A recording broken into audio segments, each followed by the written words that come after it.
Welcome to Possibilities. Possibilities is a program that showcases the talents of persons with disabilities. It's not the body that does it, but the brain that does it. Possibilities.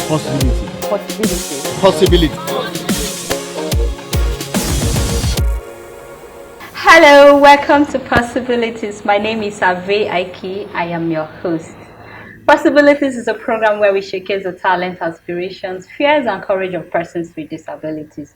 It is also a program where we amplify voices of persons with disabilities. And on today's episode of Possibilities, I have with me Mrs. Tracy Onabis. Mrs. Tracy is a lawyer by profession and advocate on the Amplified Voices project at the Inclusive Friends Association with support from Ford Foundation. She is a Nigerian young woman who is very passionate about the rights of persons with disabilities. She is a disability rights advocate who uses social media to speak on disability issues. She's a mother and a wife. Welcome to the program. Thank you very much for having me. Good morning, viewers. Also, Mrs. Tracy, we are so glad to have you on our program today. I feel so honored for having me. Thank you for finding out time from your busy schedule to be here with us. Thank you very much. So, viewers out there, we're going to talk about gender-based violence and violence against persons with disabilities. As you all know, it has been an issue that is of concern to all of us, and it's something that is no longer a new topic that it's happening. So Miss Tracy is here with us to give us more light on the happenings around gender-based violence, especially on women with disabilities. Mrs. Tracy, what does sexual gender-based violence mean to you as a young lady with disability? Okay, so when we're talking about gender-based violence, we're talking about violence, maltreatment, evil acts or wrongdoings that are meted out on a person because of their gender. Okay, but we at this point are particularly interested on disability-based violence. It's a new name that we coined out of gender-based violence, and it means violence that is meted out on persons by reason of their disability, or violence that is particularly targeted at persons with disabilities.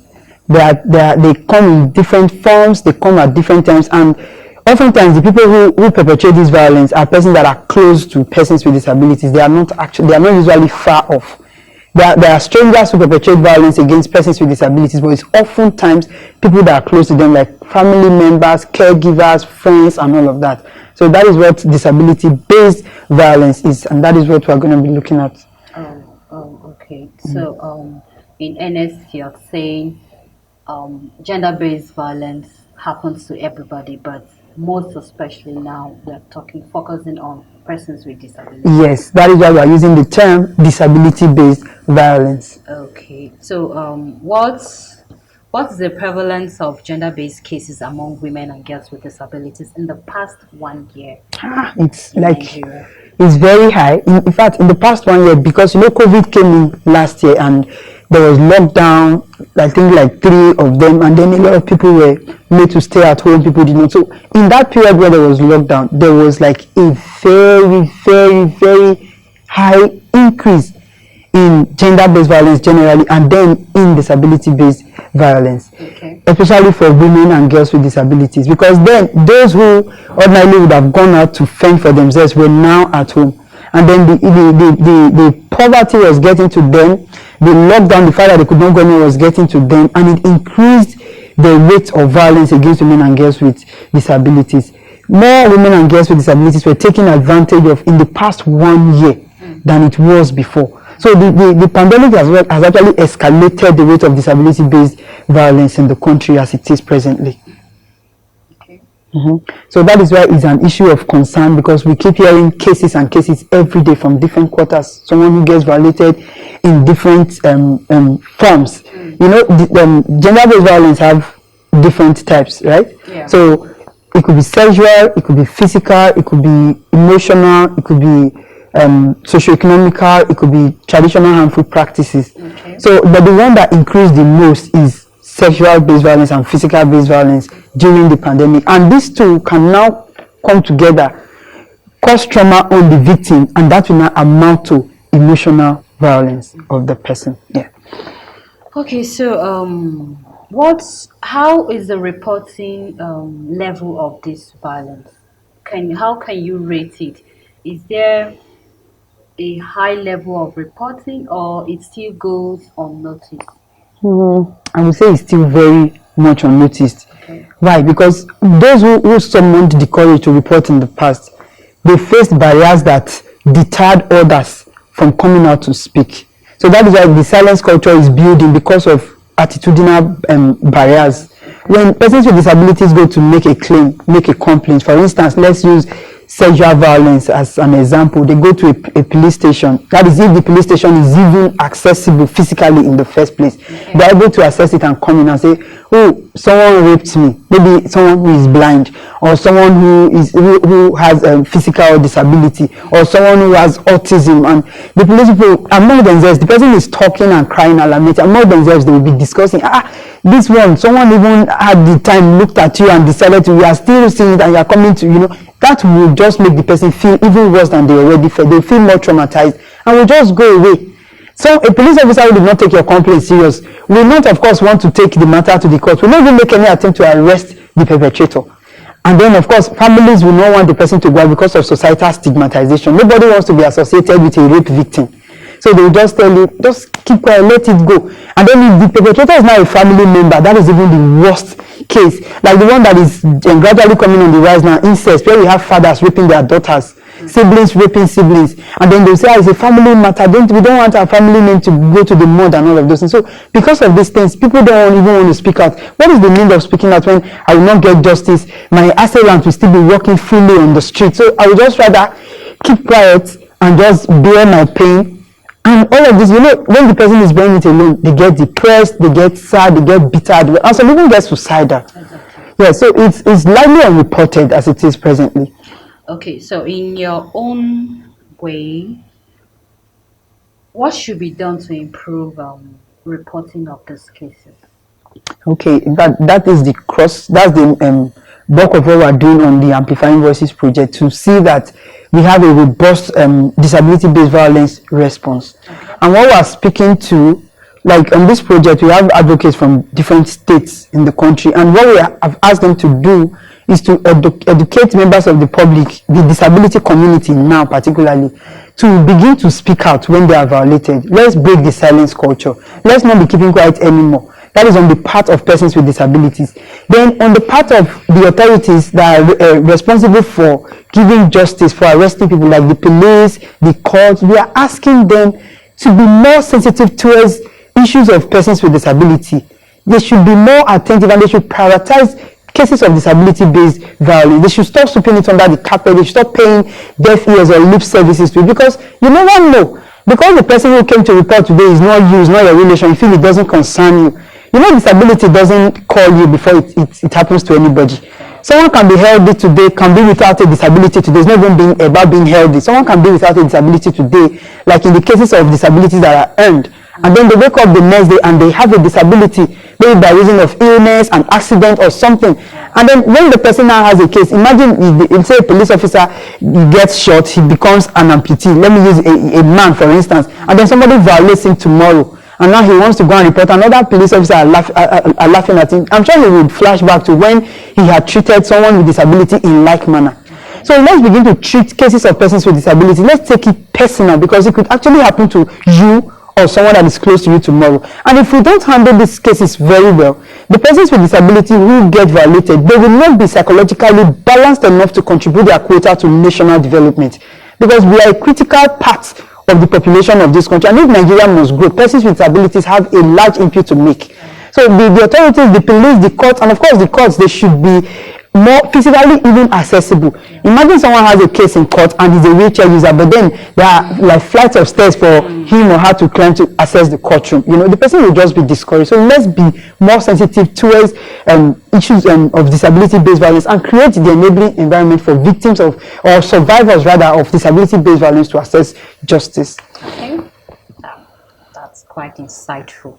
Okay, so how do you think violence against women and girls with disabilities can be prevented?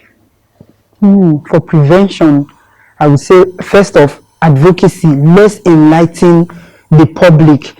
You know, this violence is happening because the person who is the perpetrator feels he or she is more powerful than the person they are oppressing at that particular time. So when we begin to enlighten the public to see everybody as equal, you know, see every other person the way you would see yourself. No one would want to rape themselves. Yeah. No one would want to carry a stick and beat themselves. If you were blind, you would not want to carry your white cane and throw away so you would not be able to see.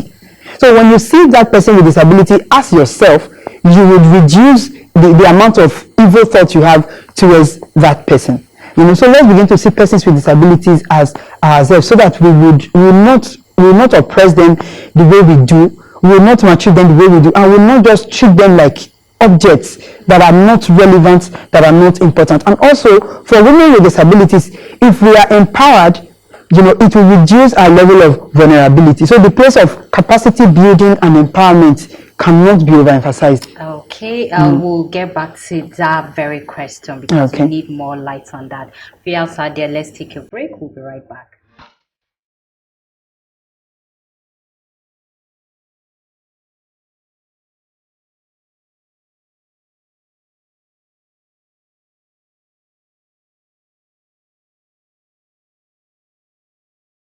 Welcome back. If you're just joining us, you're watching Possibilities, and in the studio we have Mrs. Tracy Onabis.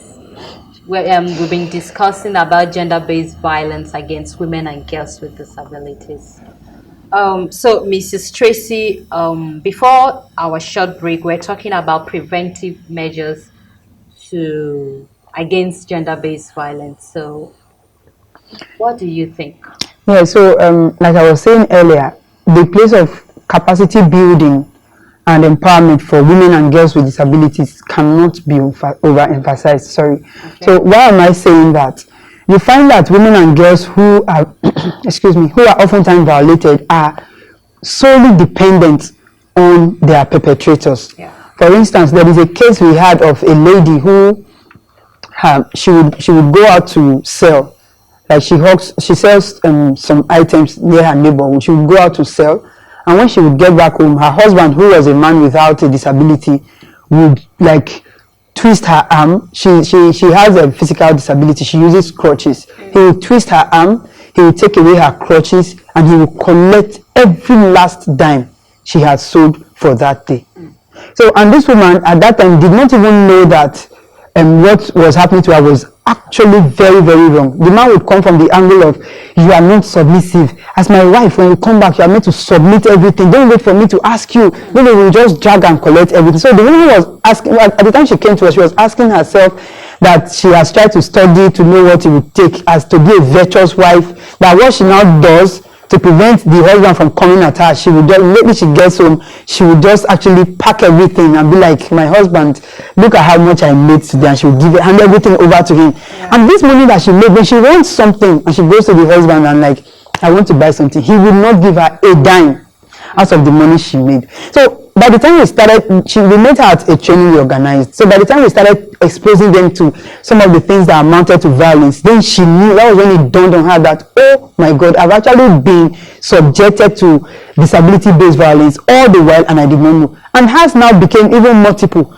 because the physical abuse made her traumatized. Yeah. There are times she would be sitting, she said there are times she would be sitting, when she hears footsteps, even if it's somebody else, she would think it's her husband coming, she would just, you know, like fear would just grip her.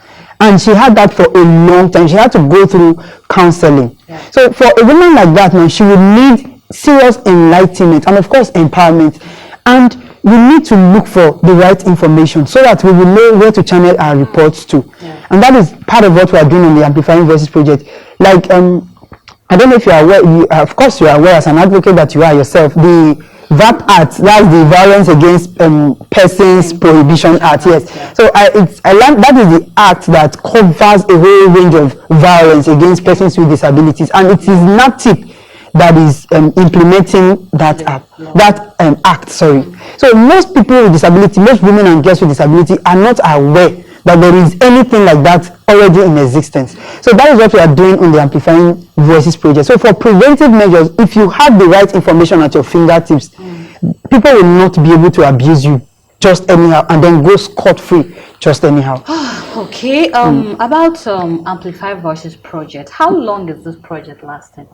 Okay, so the Amplifying Voices project actually commenced in February this year. Okay. And we had our first cohort trained in February from I think like 10 states at the time for the first cohort, different states, and those they've already started implementing. They've gone on TV. We've had several of them on TV, on the newspapers, and of course step down trainings in the various localities. We also had a second cohort trained in June. That is I'm a part of the second cohort, and the project is expected to run from now till November. Okay. Yeah. All right. So what are the possible outcomes of this project, the aims and objectives of this project? Okay, the objective of the Amplifying Voices project is to raise, or rather to strengthen the capacity of young women and girls, and of course men, because it's not just women, we have men on the project with disabilities, to speak against, to combat against disability-based violence with innovative ideas. You know, not everyone is doing these step-down trainings. Some of our fellow advocates wrote scripts, like short dramas, some produced videos speaking about issues of disability. Like there's one particularly interesting one. You know, name calling for persons with disabilities is something that cuts really, really raw and really, really deep. So, and that traumatizes them and makes them really low on their self-esteem, which is emotional violence against persons with disabilities. So that video spoke to the different type of names that the society has ascribed to persons with disabilities. Like, you know, like in my case when I was growing up, I grew up in a village, you know, your parents would dress you up, you think you're looking fly, and the minute you step out, you just like you're chanting their village rhyme, oh, you go pay piano, and you're like, oh my God, I want to go back inside, you know, stuff like that. Or you see someone who has a physical disability, and they have different names from different parts of the country, they call them. I cannot really speak all of the languages. So that is some of the activities that our advocates have done. And the objective is to see that, the outcome is to see that more persons are aware that some things that they thought were normal are actually not normal. They actually amount to violence against persons with disabilities. It could be emotional, like when you call people names, or when you isolate persons with disabilities. Do you know there are persons with disabilities that have not seen the light of day for years? Their parents, their family members will lock them up because they are ashamed. They don't want people to know that I have a child with disability, so they lock them up, they isolate the child, which is a violation on the rights of that person. It leaves the person traumatized and emotionally imbalanced. So that's the outcome we're hoping for more people to be aware of what amounts to disability-based violence, and to see that there is a drastic reduction on the rate of disability-based violence across the country. Okay, so Mrs. Tracy, if given the opportunity to be a lawmaker, what will you do different in combating gender-based violence against persons with disabilities? If you ask me that question, I'm not going to speak. I'm going to speak from the point of view of someone who is already very angry. And if you give me that chance, I would say we should increase the term of imprisonment for persons who violate the rights of persons with disabilities. I know the Disability Acts provide for a term of imprisonment or maybe fine. Even the same goes for the VAP Act. But I would say maybe if we have say life imprisonment for, let's say, rape or sexual violences or physical violence against persons with disability, and then maybe 10 to 15 years imprisonment for socioeconomic violence and harmful traditional practices like these honor killings or dismembering body parts of persons with disabilities, then it will serve as a deterrent to people who are perpetrating these things. It's not like I will take the power away from the family members to decide on whether the case should be tried or not. Once there is a report, the family will no longer have a say.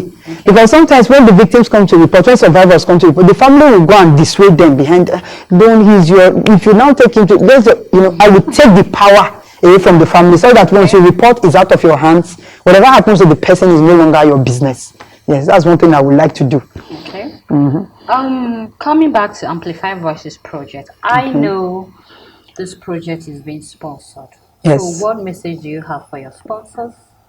Okay, so first of all, the Amplifying Voices project is the brainchild of the Inclusive Friends Association IFA, and is being supported by Ford Foundation. Yeah. So both financially and technically, they've been really, really amazing. So I would want to say to the Inclusive Friends Association and to Ford Foundation, thank you very much for giving I and other advocates the opportunity to amplify our voices, the pedestal to be able to contribute our quota to combat disability-based violence, and give an enabling environment for women and girls with disabilities to thrive and reach their highest potential and be all that they can be without the fear of being violated or molested by anybody. Okay. Yes.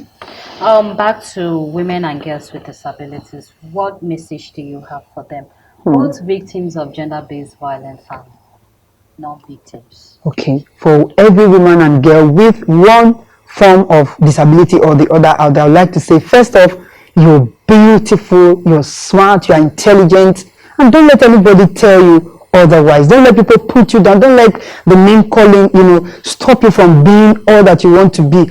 I know some will say a lot of them were not able to go to school because their families felt they would rather educate the child who has no disability than spending money on the child who has a disability. But God in his mercy, there's this thing that's called the law of natural compensation. Yeah. So that I've seen a lot of persons with disabilities who are naturally smart, even without being within the four walls of a school.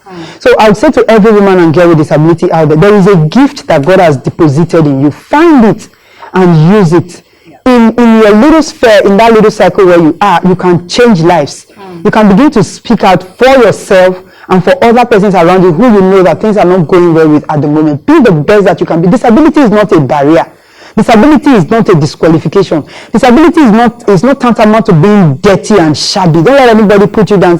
Like, I remember when I was growing up, when I wear makeup, people were like, what do they wear makeup for? Permit my language. They felt like as a person with albinism, I have no right to slay. So you as a woman with disability, as a girl with disability, you are the captain of your fate. You decide, you and your God, what you want to be. So do not let what people say put you down. Let them be calling the names. Let them turn it into a rhyme, whatever they want to turn it to. You turn it into a ladder. Climb on those names they call you and get to the pinnacle. Yes, they climb. They call you, strike a pose. And you climb and get to the pinnacle of where God has actually destined for you to be. Perpetrators of this evil act, what message? Just a second message to them. If you are a perpetrator of disability-based violence, I'm first of all going to beg you to please stop. I'm going to beg you because I'm not going to beg you on my next line. Because as I'm begging you now and you stop, God is going to have mercy on you. The very long arm of the law will not catch up with you. But if you decide to continue because you feel you are more powerful than that person, that woman or girl with disability, or even a man with disability in some cases, and you decide to continue the oppression, trust me, there are mechanisms that have been put in place now to see that perpetrators they are caught and they are punished. Okay. So if you do not desist from that thing, and who knows, the table might turn tomorrow and you yourself will find yourself in the disability community and someone who is also more powerful than you will oppress you. So do unto that person with disability what you would want to do to you. It's not a curse. When I say anybody can have a disability tomorrow, it's natural. Conflict can arise where you are. They shoot you, you get amputated. You can be given the wrong injection mistakenly and you become deaf or blind or dumb.